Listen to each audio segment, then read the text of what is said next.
Stroke কথাটি শুনলে প্রথমেই মনে হয় মস্তিষ্কের কথা। আবার হিট স্ট্রোক শব্দটিও বর্তমানে সবার কাছে বেশ পরিচিত। প্রচণ্ড গরম আর্দ্রতার কষ্ট সহ্য করতে না পেরে অনেকে হিট স্ট্রোকে আক্রান্ত হন, এমনকি মারাও যান। গরমের দাপটে কিংবা শরীর ডিহাইড্রেটেড হয়ে পড়লে চোখেও যে স্ট্রোক হতে পারে সে সম্পর্কে হয়তো অনেকেরই ধারণা নেই। এ নিয়েই বিস্তারিত জেনে আসবো এবারে। গরমের দাপটে কিংবা কোনোভাবে শরীর পানিশূন্য হয়ে পড়লে স্ট্রোক যে চোখেও হতে পারে সে সম্পর্কে ধারণা নেই অনেকেরই। চোখ হলো শরীরের স্পর্শকাতর ইন্দ্রিয়গুলোর মধ্যে অন্যতম। ঘুমের সময়টুকু বাদ দিলে দিনের বেশিরভাগ সময় চোখ খোলা থাকে। বাতাসে মিশে থাকা ধুলো, ময়লা, জীবাণুর সঙ্গে গরম হাওয়ার আঁচ সরাসরি চোখে এসে লাগে। সেখান থেকেই শুরু হয় প্রদাহ। স্বাভাবিক রক্ত চলাচল ব্যাহত হলে চোখের চাপ বেড়ে যায়, রেটিনা রক্তবর্ণ হয়ে ওঠে। এ অবস্থায় চিকিৎসায় হেলাফেলা করলে দৃষ্টিশক্তি নষ্ট হতে পারে। তাছাড়া চোখের সঙ্গে মস্তিষ্কের সরাসরি যোগ রয়েছে। দীর্ঘদিন ধরে রক্তচাপ বা শর্করা অনিয়ন্ত্রিত অবস্থায় থাকলেও এর প্রভাব চোখের উপর পড়ার আশঙ্কা থাকে।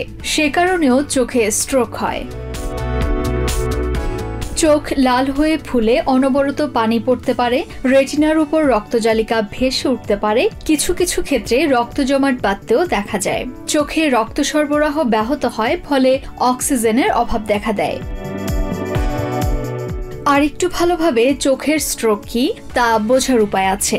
এ যেমন সাদা দেয়ালের দিকে তাকিয়ে থাকলেও মনে হতে পারে এর গায়ে যেন ধূসর ধূলিকণা ঘুরে বেড়াচ্ছে। চিকিৎসা বিজ্ঞানের ভাষায় একে বলা হয় ফ্লোটার্স। আবার চোখে স্ট্রোক হলে দৃষ্টি ঝাপসা হতে পারে। কারো কারো ক্ষেত্রে চোখের নির্দিষ্ট একটি অংশ ঝাপসা হয়ে যেতে পারে।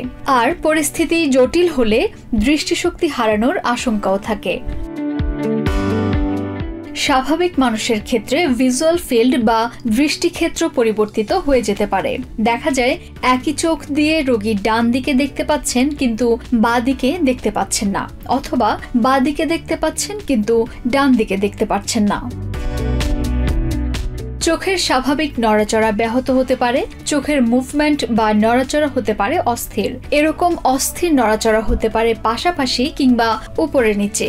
এ কারণে ঠিকমতো কোনো জিনিস চিনতে বা বুঝতেও সমস্যা হয়। ডাবল ভিশন বা দ্বৈত দৃষ্টি হতে পারে। আসলে বেশিরভাগ ক্ষেত্রে চোখে স্ট্রোক হলে রোগী তা বুঝতে পারে না, কারণ চোখে বিশেষ কোনো কষ্ট বা যন্ত্রণা হয় না। তবে চোখের ওপর অতিরিক্ত চাপ সৃষ্টি হয়।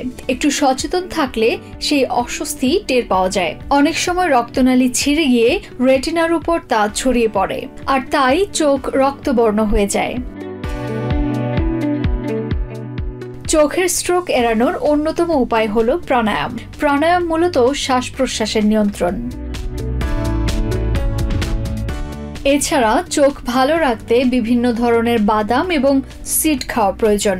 সঙ্গে যদি কিশমিশ বা 3 জাতীয় সুগার ফ্রি ড্রাই ফ্রুট থাকে তবে তো বেশ ভালো।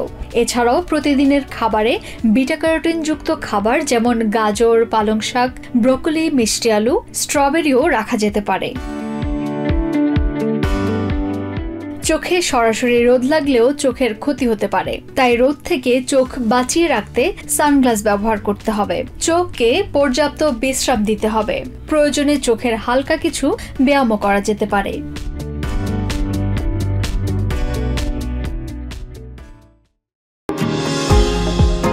নিউ ইয়র্ক থেকে সম্প্রচারিত TVN 24 টেলিভিশন বিশ্বজুড়ে বাঙালির কণ্ঠস্বর।